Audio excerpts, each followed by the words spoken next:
கங்கையில உண்டானவன் காங்கேயன்னு பேர். அந்த முருகனோட அவதாரம் ராமாயணத்துல சொல்லப்படுறது. ராமாயணத்துல ஒரு விசேஷம் சொல்லிடுறேன்.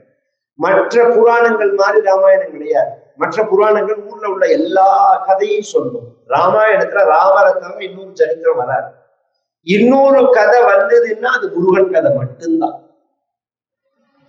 அதை சொல்லும் போது சொல்லி முடிச்சுட்டு பக்தஸ்தய கார்த்திகேயே காபுஸ்த புவிமானவா ஆயுஷ்மான் புத்திர பௌத்திரைஷ்ட ஸ்கந்தசாலோக்கியதாம் வரஜேதுன்னு பல சுத்தியங்கள். இந்த ஸ்கந்த சரித்திரத்தை ஒருத்தன் சொன்னான்னா, முருகன்கிட்ட பக்தி பண்ணினான்னா, முருகனை பூஜை பண்ணினான்னா, அவனுக்கு முருகன் எப்படி கிருப பண்ணுவான்னால் ஆயுஷ்மான் தீர்காயுஷ கொடுப்பான், புத்திர குழந்தையை கொடுப்பான், பௌத்திர இஷ்ட பேரனை கொடுப்பான்டா. இது ஒரு அபூர்வமான விஷயம். இவை எனக்கு புள்ள வேணும்னு நான் முருகனை பூஜை பண்ணி புள்ளைய பெற்றுன்றது நியாயம். எனக்கு புள்ள வேணும்னு நான் விரதம் இருந்து பூஜை பண்ணினா என் பிள்ளைக்கு புள்ள பிறக்கிறதுக்கு அவன் பூஜை பண்ண வேண்டாம், நான் பண்ண பூஜையிலேயே அவன் பிறப்பான். இதை நிரூபிக்க முடியுமான்னா நான் தான் நிரூபணம். எங்க அப்பா ஜாதக ரீதியா குழந்தை பிறக்கிறது ஒரு சின்ன பிராபலம். அதனால அவர் வாழ்நாள் பரியந்தம் கிருத்திக விரதம் இருந்தார். எங்க அப்பா எங்க ஊர்ல இருந்து ஒரு 25 கிலோமீட்டர் தான் சுவாமி மலை. அதனால ரெகுலரா சுவாமி மலை போவார் எங்க அப்பா. ஊர்ல இருக்கிற சமயத்துல சுவாமி மலை போய் தரிசனம் பண்ணிட்டு வருவார். அவருக்கு புள்ள குழந்தை பிறந்ததுங்கிறது விஷயம் இல்லை. நாங்கெல்லாம் பிறந்தோம், 2 புள்ள பிறந்தது. என் ஜாதகத்தை நான் என் ஜாதகம்னு சொல்லாம நன்னா ஜாதகம் பார்க்கிற வாழ்க்கை ஒருத்தர கையில கொடுத்து இவருக்கு எத்தனை குழந்தைகள் என்ன குழந்தைகள்னு நீங்க கேள்வி நாளைக்கு 2 குழந்தைகளுக்கும் பெண் குழந்தைகள் தான் இருக்கும்பா. யாரை கேட்டாலும் பெண் குழந்தை தான் பிறக்கும்னு சொல்லுவாங்க. எனக்கு 2மே புள்ளதான், பொண்ணு கிடையாது. இதுக்கு காரணமே வரலாறு சொல்ல முடியாது, நான் தான் சொல்ல முடியும். எங்க அப்பா இருந்த கிருத்திக விரதம்னு சொல்லுவேன். ஆயுஷ்மான் புத்திர பௌத்திர இஷ்ட, பிள்ளைய கொடுப்பான், பேரனை கொடுப்பான். இதோட மட்டும் இல்லாம இந்த குடும்பத்திலேயே உழல விடாம ஸ்கந்த சாலோக்கியதாம் வரச்சே.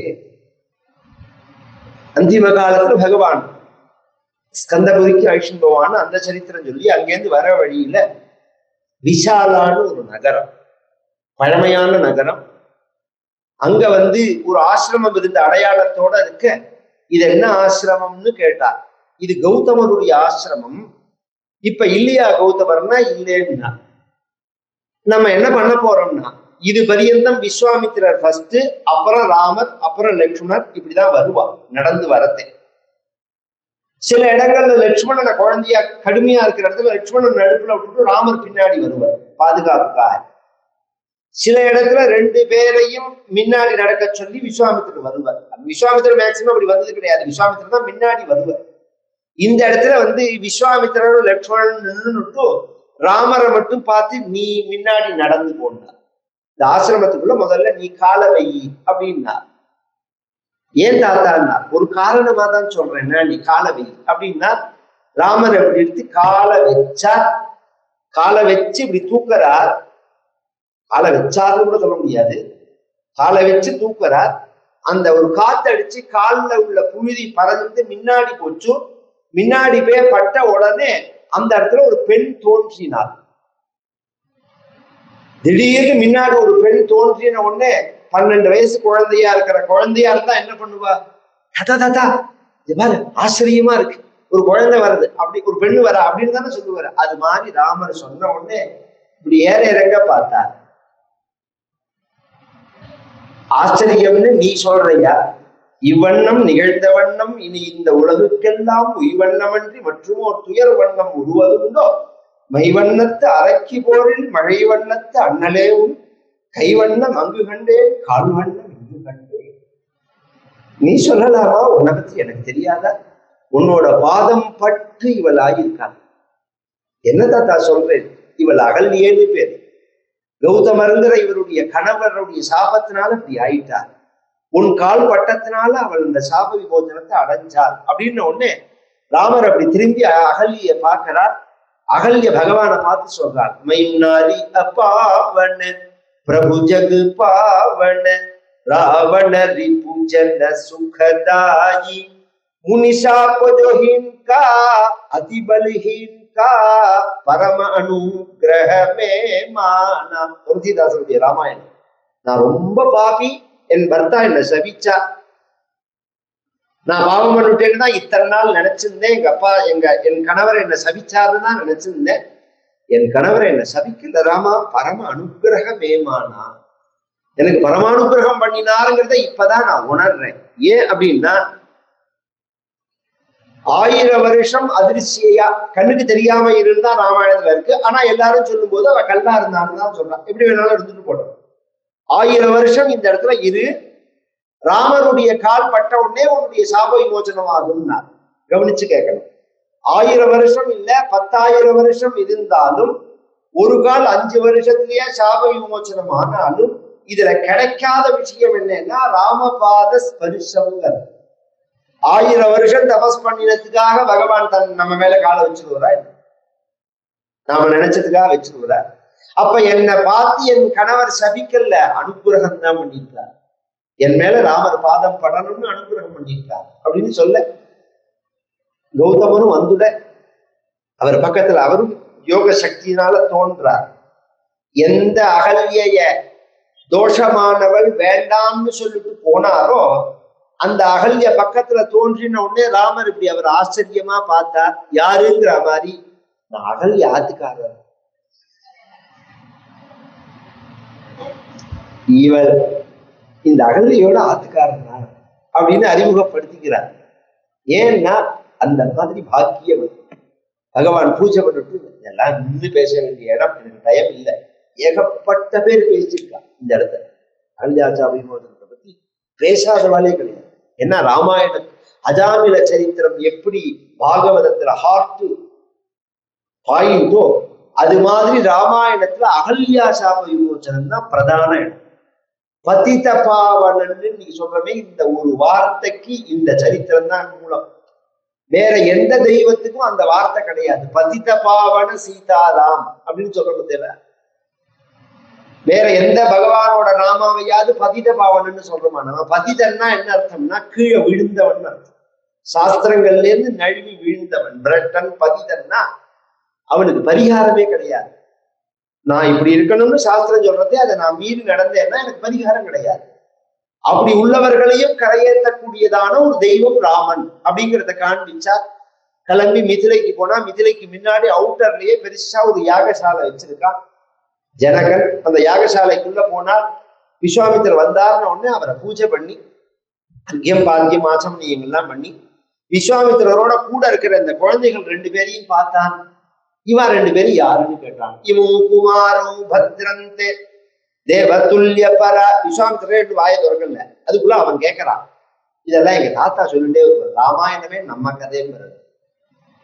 நம்ம கதையோடு ராமாயணத்தை கம்பேர் பண்ணி பார்த்தாதான் ராமாயணம் நம்ம கதைங்கிறது தெரியும். என்ன நம்ம கதைன்னா, கல்யாண வயசுல ஒரு புள்ளையோ பொண்ணையோ வச்சுட்டு இருக்கிறவாளுக்கு ஊர்ல பாக்குற புள்ள பொண்ணெல்லாம் நம்ம அதுக்கு சென்றாகும்னு தோணும். எந்த பொண்ணை பார்த்தாலும் எந்த பிள்ளைய பார்த்தாலும் இதை கல்யாணம் பண்ணலாமா இதை கல்யாணம் பண்ணலாமான்னு நமக்கு தோன்றது இல்லை. அது மாதிரி ஜனகன் தவிச்சுட்டு இருக்கான் பொண்ணை வச்சிருந்து.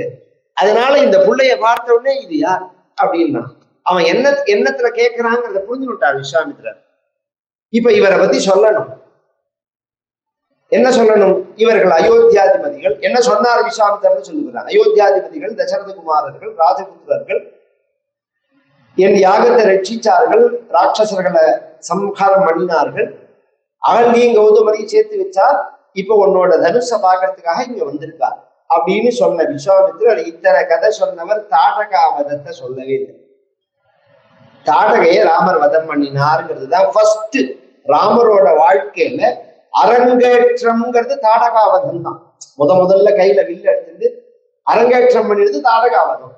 நான் எத்தனை 1000 கதை சொன்னாலும் நான் எங்க அரங்கேற்றம் பண்ணினேங்கிறத நான் மறக்கலாம். அது மாதிரி ராமருக்கு ஆரம்பம் அதுதானே, அதை தானே சொல்லணும். அதை சொல்லல. ஏன் சொல்லலன்னா அதுதான் சமயம் அறிவிச்சு பேசுறது. இங்க வந்திருக்கிறது பொண்ணு பாக்குறதுக்கு கல்யாணத்துக்கு.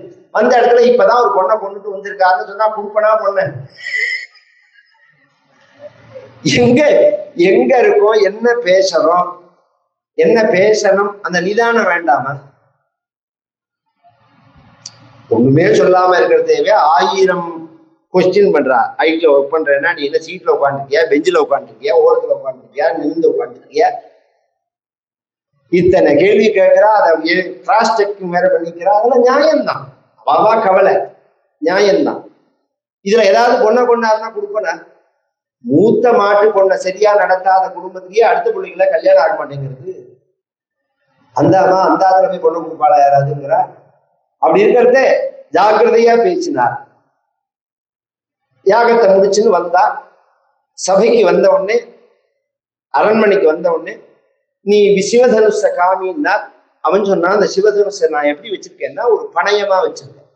இந்த சிவதனுஷ எடுத்து யார் கயத்தை கற்றார்களோ அவர்களுக்கு என் பொண்ணை கல்யாணம் பண்ணி கொடுக்கணும். இதுக்கு ரெண்டு காரணம். ஒரு காரணம் என்னன்னா, சத்திரியர்கள் கவனிச்சு கேட்டுவாங்க, எல்லாம் போட்டு அவியல் பண்ணிக்க கூடாது. கல்யாணம் வெவ்வேறு வகை, சம்பிரதாயங்கள் வெவ்வேறு. எந்த கல்யாணத்தை எடுத்தாலும் 5 விஷயம் முக்கியம். வாக்தானஞ்ச பிரதானஞ்ச வரணம் பாணிபீடனம். பொண்ணு கேட்கறது, பொண்ணு கொடுக்கறது, கன்னிகாதானம் பண்றது, பாணி கிரகணம் பண்றது, சப்தபதி நடக்கிறது. All over India common. இது தமிழ், தெலுங்கு, கன்னடம் இந்த வித்தியாசங்கள்லாம் வரவே வராது. பிராமணா, கத்திரியா, வைசியா, சூத்ரா இந்த கணக்கெல்லாம் கிடையாது. 5 எல்லாருக்கும் இந்த 5 காரியம் உண்டு. இது சாஸ்திரம். பொண்ணு கேட்கணும், பொண்ணை கொடுக்கணும், நீர் வார்த்து கொடுக்கணும், பாணி கிரகணம் பண்ணணும், சப்தபதினு 7 அடி எடுத்து வச்சு அக்னிய வளம் வரணும். இப்ப இதுல ஸ்ரீமங்கல்யம் சொன்னலையே, ஸ்ரீமங்கல்ய சம்பிரதாயம். சம்பிரதாயம்னு ஒண்ணு, அதுக்கு ஒரு விஷயம் எழுப்புறேன். இப்ப சமீபத்துல பேட்டி கொடுத்தவாறு ஏற்கனவே இருந்து பல பேர் குழப்பினவா ஸ்ரீமங்கல்யம் கட்டுறதே கிடையாது. திருமங்கல்யம் கட்டுற முறையே தமிழர்கள் கிடையாது, தமிழ் பண்பாடு கிடையாது, அதுல கிடையாது, இதுல கிடையாது. யார் சொல்லி விட வேண்டியது? எவன் கேட்க போறாங்க? அந்த கணக்கே கிடையாது. ஆல் ஓவர் இந்தியா ஸ்ரீமங்கல்ய கட்டுறம் பழக்கம் உண்டு. அதுக்கு ஒரு சின்ன உதாரணம் சொல்றேன். பெண்களுக்கெல்லாம் பிரதிநிதியா உள்ளவள் ராஜராஜேஸ்வரி. இன்னி பிறகு நம்ம அப்படிதான் நினைச்சுக்கிறோம். எல்லாரும் அம்பாளுடைய வடிவம்னு தானே நம்ம பூஜை பண்றோம். அந்த அம்பாளை பத்தி சொல்ற லலிதா சகஸ்ரநாமத்துல ஒரு அர்ச்சனை, காவேசபத்த மாங்கல்ய சூத்திரசோபித கந்தராயி நமஹா அப்படின்னு ஒரு அர்ச்சனை வருது. காமேசபத்த மாங்கல்ய சூத்திரசோபித. மாங்கல்ய சூத்திரத்தை கட்டி பரமேஸ்வரன் கட்டி அது பிரகாசிக்கிறதுங்கிறது அப்ப எல்லாருக்கும் பொதுதானே. அது வெவ்வேறு வகையா இருக்கலாம். இங்க கயர் பிரதானம், தாலி பிரதானம் இல்லை. மஞ்சளை வேணாலும் கட்டிக்கலாம், நீங்க பொட்டை வேணாலும் கட்டிக்கலாம், வெறும் டாலர் வேணாலும் கட்டிக்கலாம், அதெல்லாம் உங்க சௌரியம். இந்த கயர் தான் பிரதானம், மஞ்ச கயர் தான் பிரதானம். இப்ப 5 விஷயம் சொல்லிட்டேன். சத்திரியர்களுக்கு வரத்தே அவர்களுக்கு மட்டும் ஒரு இடம் மாறும். கன்னிகா தானம் வாங்கிக்க மாட்டாங்க. ஏன்னா கொடுக்குறவன் கை மேல இருக்கும், வாங்குறவனுக்கு கீழே இருக்கும். தன் கை கீழே இருந்தா அவ தானம் வாங்க மாட்டான். அதனால என்ன பண்ணுவா, வீரிய சுருக்கம்னு வச்சுப்பா. ஒரு போட்டி வச்சிருவா. அந்த போட்டி பலத்துக்கு இருக்கலாம், பராக்கிரமத்துக்கு இருக்கலாம், எப்படி வேணாலும் இருக்கலாம். லட்சியத்துக்கு இருக்கும். இதுல பலம்னா இல்லைன்னா பெரிய சரீரத்தை, இந்த பலத்தை காமிக்கணும். இந்த கிருஷ்ணாவதாரத்தையே 7 காளைகளை அடக்கினான் பகவான் வரும். அது பலம். அது இன்னைக்கு கிராமத்துல அந்த கல்லை தூக்க சொல்லுவாங்க, அதுக்கு பலம்னு பேரு. பராக்கிரமங்கிறது என்னன்னா, பெரிய பெரிய ஆயுதங்களை எடுத்து, இப்ப நான் வில்ல எடுத்து நான் ஏற்றன்னு சொன்ன அது லட்சியம் குறி வச்சு அடிக்கிறதுங்கிறதுலாம் பாரதத்துல வரும். இங்க சீதைக்கு அது மாதிரி பராக்கிரமத்தை பணயமா வச்சு சுயம்பரம் வச்சுட்டான். இதை ஏன் அவன் வச்சான்? அதுல ஒரு ப்ராப்ளம் என்னன்னா, அந்த வில்ல யாராலுமே தொட முடியாது. அந்த வில்லு வச்சிருக்கிற பொட்டிய நகர்த்துறதே 5000 பேர் இழுத்தாதான் அது நகரும். அந்த பொட்டி இழுக்கணும்னா 5000 பேர் பிடிச்சு இழுக்கணும், அப்பதான் அந்த பொட்டி நகரும். அப்படிங்கிறதே இதை கொண்டு போய் ஒருத்தர் வைப்பாரா? யாராலையா தூக்க முடியுமான்னா அதை வைக்கிற மாதிரி ஒரு நிர்பந்தம் வந்துருது அவனுக்கு. இந்த தனுசு சிவபெருமான் கொடுத்து அவனுடைய பரம்பரையில வரது. ஒரு சந்தர்ப்பம் இத பூஜையில தான் வச்சிருக்கான். அதுக்குன்னு ஒரு பெரிய ரூம் கட்டி அதுலதான் பூஜை பண்ணிட்டு இருக்கான். சீதை தோழிகளோட பாலோ அம்மானேன்னு சொல்லுவா. இன்னைக்கு அம்மானேன்னு சொன்னா புரியாதுன்னு பாலுன்னு சொல்றேன். அது மாதிரி விளையாடும் போது பந்து அடியில பொட்டிக்கு அடியில, இந்த பழைய காலத்துல பழைய கோபாலபுரத்துல வசிச்ச வாழ்க்கை நான் சொல்றது கேட்டு சொன்னா புரியும். இந்த கிரிக்கெட் வந்த புதுசுல விளையாடுவா. யாராவது உள்ளையாவது போயிடுச்சுன்னா அந்த பசங்கள்லாம் அடிச்சவனை புடுங்கி எடுத்துருவான். அந்த ஆத்மாவை வலுவலுன்னு நீ தான் போய் வாங்கிட்டு வரணும், நாங்க கதவை திறந்து போக முடியாது அப்படிங்கிறான் பாருங்க. அது மாதிரி எல்லாரும் சேர்ந்துட்டு சீதைய நீ தானே போட்டேன், நீ தானே பொட்டிக்கு அடியில போச்சு, இப்ப 5000 பேர் நகர்த்தினாதான் பொட்டி நகரும், நீ தான் அதை எடுத்து ஆகணும் பால அப்படின்னு சீதைக்கு ஒரு டார்கெட் மாதிரி கொடுக்க, ஒரு கட்டத்துல என்னடி பெருசா பண்றேன்னு சொல்லிட்டு இடத்துக்கு ஏழை பொட்டியை நகர்த்துக்கு பால் எடுத்துட்டான். இவன் வந்து பாக்குறான் ஜனகன், அது இப்படி திரும்பி கோடலா இருந்தது. இது எப்படி நகர்ந்தது அப்படின்னு கேட்டா, ஒரு சாமா ஆத்துல காணா போச்சு, மாறி இருக்கு, உடஞ்சு போச்சு, இது யார் பண்ணினான்னு நீங்க வேணா கேட்டுக்கணுமோ, யாராவது ஒருத்தர் ஒத்துப்பாளா? நான் தான் பண்ணினேன். ஒருத்தருமே ஒத்துக்கல. கடைசியில இவ சீதை பண்ணிருப்பான்னு அவன் நினைக்கல. கடைசியில சீதைகிட்ட வரும்போது நான் தான் நகர்த்தினேன். எப்படி நகர்த்தினேன்னா இடத்த ஏழை நகர்த்தினேன். அப்ப அவன் நினைச்சான், 5000 பேர் புடிச்சு இழுக்க வேண்டிய பொட்டிய 6 வயசு பொண்ணு இடது கையால நகர்த்தினான்னா அப்ப அவளோட பராக்கிரமத்துக்கு தகுந்த வரன் தான் பார்க்கணும். இவ இது மாதிரி நகர்த்தினா சாம்பியன் இவள். இன்னைக்கு நம்ம பொண்ணு பார்க்க போறது என்சிசி ட்ரெஸ்ஸை போட்டு காமிக்கிறாரு இல்ல, அது மாதிரி சீதைக்கு போட்டோ எடுத்து வில்ல நகர்த்துற மாதிரி காமிக்கலாமேன்னா அது அந்த காலம். அதுல பண்ற நியூ தர்ம சங்கடம் என்னன்னா, 5000 பேர் இழுக்கிற போட்டிய 6 வயசு பொண்ணு இழுத்தான்னா எப்படி இழுக்க முடியும்? எந்த வகையிலயும் அது பொருந்தாது. அப்ப அந்த பொண்ணா இழுக்கல, அந்த பொண்ணுக்குள்ள பேயோ பிசாசோ இருந்திருக்கும். அந்த பலத்துலதான் இழுத்திருக்கும். அப்புறம் கல்யாணமே ஆகாது. இத சொன்னா கல்யாணமே ஆகாது. அதனால சொல்லாம பணைய வச்சுட்டான். ராமர் வந்தார். விஸ்வாமித்திரரை தான் மத்தியஸ்தரா பண்ணிட்டான். விஸ்வாமித்திரர் யார் சொல்றாரோ அவ வந்து அந்த வில்லு எடுக்கணும். விஸ்வாமித்திரர் அவரும் ஒழுங்கா சொல்லக்கூடாதோ, வச்சான்னா குழந்தாயின்னு கூப்பிட்டார்.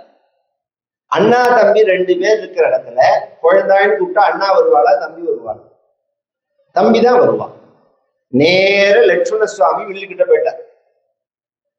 வில்லுகிட்ட போய் தாத்தா கூட்டலான்னா இவனை விட்டா இவன் வில்ல எடுத்து முடிச்சிருவான். அப்புறம் ராமாயணமே மாறி போயிடும். யாருக்கு கல்யாணம் ஆகும்? அப்புறம் லட்சுமணா நான் உன்னை கூப்பிடலடா அப்படின்னு சொன்னா அது அவனுக்கு அவமானம். ஏன்னா ராமரை விட பலம் கூட லட்சுமணனுக்கு தான்.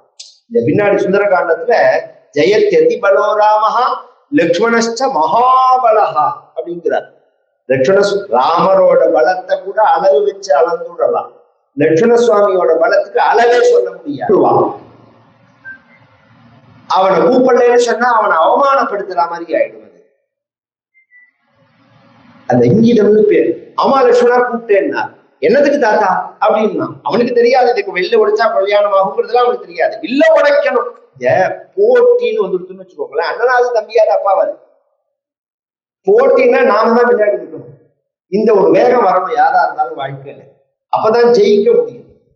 அது அப்பாவோட. இப்ப என்னையும் எங்க அப்பாவையுமே உட்காந்து வச்சு கதை சொல்ல சொன்னா, என்னையும் எங்க அண்ணாவையுமே உட்காந்து வச்சு கதை சொன்னா, ஐயோ அண்ணாவாச்சே அப்பாவாச்சே எல்லாம் நான் பார்க்க மாட்டேன். எனக்கு என்ன உண்டோ அந்த எஃபெக்டை கொடுக்கணும்னு தான் நான் நினைப்பேன். ஏன்னா போட்டின்னு வந்தா அந்த வேகம் இருக்கதான் இருக்கணும். அதனால லட்சுமண சுவாமி அந்த வேகத்துல சொல்றார். ஆமா லட்சுமணா கூப்பிட்டேன். என்னதுக்கு தாத்தா? உங்க அண்ணா ராமர் எடுத்து கட்ட போற வில்ல பாருங்க. ராமதனு பஷ்ய வத்சா ராமதனு பஷ்ய. இங்கித ஞானி கோசலகான்னு சொல்லுவா. அந்த பேசுறதே அந்த இங்கிதம் தெரியலேன்னு வச்சுக்கோங்களேன், வாழ்க்கையில படிச்சது முழுக்க 0. பழகிறது தெரியலன்னா படிச்சது முழுக்க 0. இப்ப வந்த உடனே இந்த சேர் எல்லாம் இப்படி வரிசையா போட்டுருக்கு. ஒரு இடத்துல ஃபுல்லா ஏறது 2 பேரா வரா, ஒருத்த சேர் தான் இருக்கு அப்படின்னு வச்சுக்கோங்க. ஒருத்தர் சொல்றார், கூட வந்தவரை பார்த்து, நான் இங்க உட்கார போறேன், நீங்க எங்க உட்கார போறேன்னு கேட்டா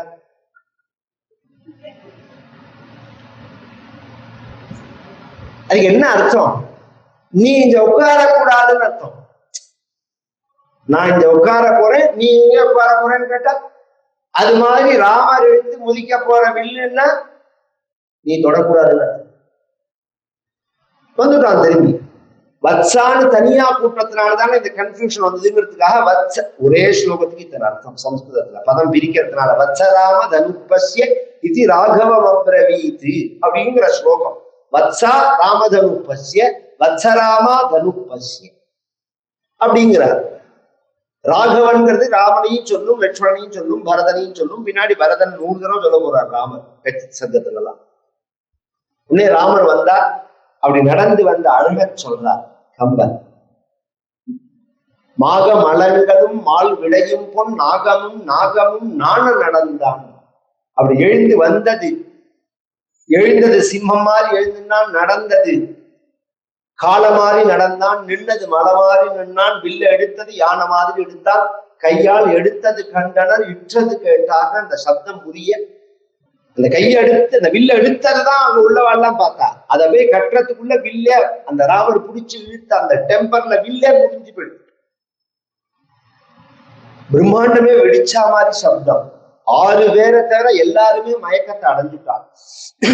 ராமர், லட்சுமணர், விஸ்வாமித்ரர், ஜனகர், சீதை, சதானந்தர்னு அந்த பக்கத்து வாத்தியார். ஒன்னே அப்பா ஆன்மா ஜனகர் எவ்வளவு கவலைப்பட்டிருப்பான். நீ கல்யாணம் முடிஞ்ச உடனே எல்லாரும் ஒவ்வொன்னு அழகாபத்தில மண்டபத்துல அது மாதிரி அந்த கவலை தீர்ந்ததே அப்படிங்கிற மாதிரி லட்சுமணன் ஜனகன் சந்தோஷப்பட்டு கிடுகிடுன்னு அவசரப்பட்டு சீதை ஐஷ்ணு வந்துட கன்யாம் கனக சம்பன்னாம்னா சீதை கையை பிடிச்சுக்கிறதுக்கு. ராமருக்கு மந்திரங்கள்லாம் தெரியும், மந்திரார்த்தமும் தெரியும், சமஸ்கிருத ஞானம் உண்டோனும். பாத்திரம் யாரு? இந்த பொண்ணை கல்யாணம் பண்ணிக்கிறதுக்கு கொடுக்க போறேன்னா யார் கல்யாணம் பண்ணி போறான்னு கேட்டான். நீ தான். இந்த இவன் என்ன பண்ணிட்டான் தப்பு. விஸ்வாமித்திரர் தான் இங்க கார்டி. விஸ்வாமித்திரர்கிட்ட கேட்டுட்டு தான் இவன் அடுத்த ஆக்ஷன் எடுக்கணும். வில்ல முறிக்கிற பிறகு விஸ்வாமித்திரர் பேச்ச கேட்கிற மாதிரி இருந்தவன் நிச்சயதார்த்தம் பண்ணோம்னா நேர மாப்பிள்ளையோட மாமனார் பேச ஆரம்பிச்சு. அது மாதிரி இவன் டைரக்ட் டீலிங் வச்சுக்கலாம்னு என்ன பண்ணினான். பெரும்பாலும் அது சண்டையில வந்துதான் முடியும், அது வேற விஷயம். இவன் டைரக்ட் டீலிங் வச்சுக்கலாம்னு என்ன பண்ணா நேர ராமர்கிட்ட போயிட்டான். விஸ்வாமித்திரரும் பார்த்தார் அது என்னதான் நடக்கிறதுன்னு பார்ப்போம் அப்படின்னு. யார் கல்யாணம் பண்ணி போறான்னு கேட்டா நீதான். நேர விஸ்வாமித்திர வந்தார் ராமர். தாத்தா நீங்க வில்ல முறிக்க சொன்னேன், முடிச்சேன். இந்த கல்யாணங்கள்லாம் எங்க அப்பாவுக்கு தெரியாம நான் பண்ணிக்க மாட்டேன். அவிஜ்ஞாய பிதுஷ்சந்தம் அயோத்தியாதிபதே பிரபு. சத்திரிய தர்மத்துல அப்பாவுக்கு தெரியாம கல்யாணம் பண்ணிக்கலாம். ஒரு இடத்துல போட்டியில கலந்துட்டு கல்யாணம் பண்ணின்னு வரலாம். அப்படி ஒரு தர்மம் இருந்தும் வில்ல முறிக்கிற பிறந்தும் சத்திரியனா காமிச்சுட்டோ இந்த தர்மத்தை சாதாரண மனுஷனா காமிக்கிறார்கள். அப்பா அம்மாவுக்கு மீறி கல்யாணம் பண்ணிக்க கூடாது, அப்பா அம்மாவுக்கு தெரியாம கல்யாணம் பண்ணிக்க கூடாது அப்படிங்கிறதுக்காக பகவான் சொல்ல விஸ்வாமித்திரன் வந்து பரதன் சொன்னா, அது ஜனகன் சொன்னா நீங்க ஒரு வார்த்தை குழந்தைகிட்ட சொல்லு போடணும். என்னடா சொல்லணும்னு கேட்டார். கல்யாணம் பண்ணிக்க சொல்லுவோம். ஜனகான்னு கூப்பிட்டார். நீ நினைக்கிற மாதிரி உள்ள குழந்தைகள் கிடையாது. அப்பா அம்மாவுக்கு தெரியாம அவ கல்யாணம் பண்ணிக்க மாட்டா. சில குழந்தைகள் அமெரிக்கா பொறுத்த ஏர்ல சிங்கிளா போயிட்டு வரத கப்பலா வந்து இறங்குறாம தெரியல. அந்த மாதிரி குடும்பம் கிடையாது இது அப்பா அம்மாவை மீறி நடக்கிற கல்யாணம் இல்லை. அதனால நீ இதோட நிறுத்திக்கோ. நான் மேல தசரதனுக்கு நான் லக்ன பத்திரிகை எல்லாம் வச்சு அனுப்புறேன். தசரதன் வந்து முடிவு எடுத்துக்கலாம்னு சொல்ல அப்பதான் ராமர் ரோட்ல நடக்கிறது ஜனங்கள் எல்லாம் பார்த்தார்கள். தோல் கண்டார், தோலை கண்டார், தொழுகழல் கமலம் மன்னர், தாள் கண்டு நிறைய பாட்டு. அப்புறம்தான் அதெல்லாம் வில்ல முடிச்சதுக்கு அப்புறம்தான். தசரதனுக்கு போன உடனே 18வது சர்க்கத்துல கல்யாணத்தை பத்தி கவலைப்பட்டான்னு சொன்னார் வால்மீகி. 63வது சர்க்கத்துல கல்யாண பத்திரிகை லக்னம் குறிச்சு அனுப்புறார் விஸ்வாமித்திரர். இந்த லக்னம் நன்னா இருக்கு, இந்த சம்பந்தம் நன்னா இருக்கு, நீ வச்சுட்ட தீ கலந்துட்டு தீர்மானம் சொல்லும். ஜாதகங்கள் எல்லாம் பார்க்கவே இல்லை, அப்படியே சொல்லி அனுப்புறார்.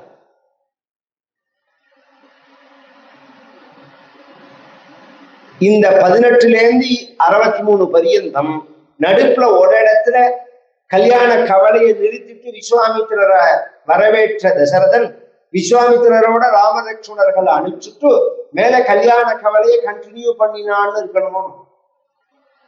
ஒரு இடம் கிடையாது. ஏன்னா தர்மத்தை நம்பி மகான்கள்ட்ட நாம ஒப்படைச்சுட்டா நாம கவலைப்பட வேண்டாம் வாழ்க்கையை. அப்படிதானே நம்ம பெரியவாள்லாம் இருந்தார். பெரியவாள்லாம் அப்படிதான். ஏதாவது ஒண்ணுன்னா நம்ம ஆச்சாரியர்கிட்ட போயிடுவோம். அவளுக்கு யாரு ஆச்சாரியாலோ ஆச்சாரியாளுக்கு அவ சன்னிதானத்துல நம்ம அதோட தெரிவிச்சுட்டாலே போறோம். அந்த காரியம் நிர்விঘ்னமா நடக்கும். குலதெய்வத்திற்கு தெரிவிக்கிறது, பகவான் இஷ்ட தெய்வத்திற்கு தெரிவிக்கிறது. சாமர்த்தியத்தினால வாழ்க்கையை சரி பண்ணிக்க முடியாது. ஒருத்தரோட சாமர்த்தியத்துக்கு ஒரு ஊர் பத்தாது.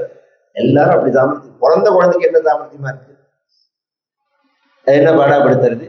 சாமர்த்தியம் இல்லாத உலகத்துல யாரு? காரியம் நடக்கணும், அதுதான விஷயம். இங்க தசரதன் வசிஷ்டரை கூப்பிட்டு கேட்டான், நல்ல சம்பந்தமானா நல்ல சம்பந்தம், நீ புண்ணியம் பண்ணியிருக்கணும், ஜனகனோட குடும்பத்துல சம்பந்தம் பண்ணிக்கணும்.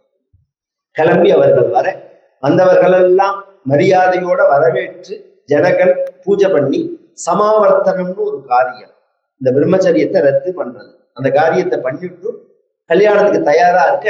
அத ஜனகன் ரூபதி மனோரத மகார்ணவ பாரங்கத்வா பரமானந்த ஜலதோ நிமக்னஹ ஜகத்ரய குலச்சக்ஷு பூஷணஸ்ய ஜகத்ரய சம்ரக்ஷண தீக்ஷிதஸ்ய நத ஜன கல்பதரோஹ ஸ்ரீ கோதண்ட தீக்ஷா குரோஹ விவாஹ மஹோத்சவாய க்ஷிதிரதவர பூரித மனோரத பகீரத வம்சஜாதம் அதிரத மகாரத பிருத்திவீபதி வந்திதம் தசரத மகாராஜம் ரத கஜ துரக பதாதி சகிதம் சமந்திரி புரோகிதம் சமுத்திர கலத்திரம் சமதிவாரமானாய சத்கிருத்யா நானாவித கிரமுத நாரிகேள தம்பாதி பலகுச்ச சகஸ்ரசாத கும்பஸ்தம்பமூஷிதே ஜம்பாரி சிரகாங்கிதே பரிபூர்ண மனோரத பரமாமோத பூர்வ பக்தஜன பரஸ்பர. இந்த கல்யாணம் எப்படி நடந்ததுங்கிறத வர்ணிக்கிறதுக்கு சூர்ணிகேன்னு பேர். முதல்ல ஏற்பட்டது ராம கல்யாண சூர்ணிகை தான். எல்லாரும் வந்துட்டா கல்யாணத்துக்கு இல்லை, எல்லா ஏற்பாடும் பண்ணியாரு.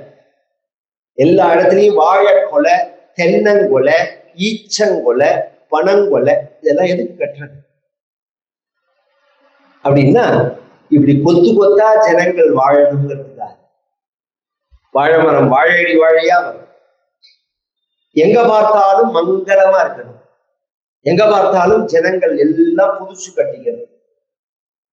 இப்படி எல்லாம் வர்ணிச்சா எல்லாம் ஏகப்பட்ட வாசனைகளோட சுகந்தங்களோட வந்திருக்கா. வந்தா கல்யாண மண்டபத்துக்கு வந்துட்டா இந்த மாலை மாத்துறது ஊஞ்சலாறதெல்லாம் சம்பிரதாயம். சில பேருக்கு இருக்கும், சில பேருக்கு இருக்காது. நான் சொன்ன மாதிரி 5 தான் கரெக்டா உள்ளது. ராமர் வந்துட்டா சீதையை அழிச்சுன்னு வா அப்படின்னு சொன்ன உடனே சீதையை அழிச்சுன்னு வந்தா அந்த சீதை எப்படி இருக்காள் அப்படின்னு சொன்னா, கேதகை சம்பக மல்லிகா ஜலங்கிருத நீலாலகவேணீம் கலஹம்சகாமினீம் கருணாவலோகினீம் அனகமணிகஜித ஹேமகண்டீம் ஸ்வரஜித கலகண்டீம் ஆடக மணிமய தாடக். ஒரு முக்கியமான காரணத்துக்காக மணியா எடுத்துன்னு எனக்கு தெரியும், நான் சொல்றது அதுதான். கேதகி சம்பக மல்லிகாதி தலை முழுக்க பின்னி கீழே தாமரையை வச்சு மேல மல்லிகைப்பூ செண்பகப்பூவை மாத்தி மாத்தி தைச்சிருக்காளாம். ஒரு காலத்துல ஜட தைக்கிறதுன்னு ஒண்ணு உண்டு, தெரியுமா உங்களுக்குல? அப்புறம் கொஞ்ச நாள்ல இந்த ஜட ஆர்டரா போச்சு.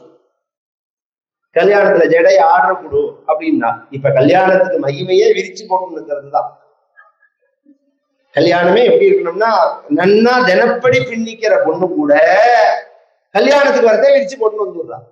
அது அவ மேல உள்ள தோஷம் இல்ல, நம்ம பாவம். அது மாதிரி தேவதா காரியங்கள்லாம் தலையை விரிச்சுன்னு பண்ணவே கூடாது.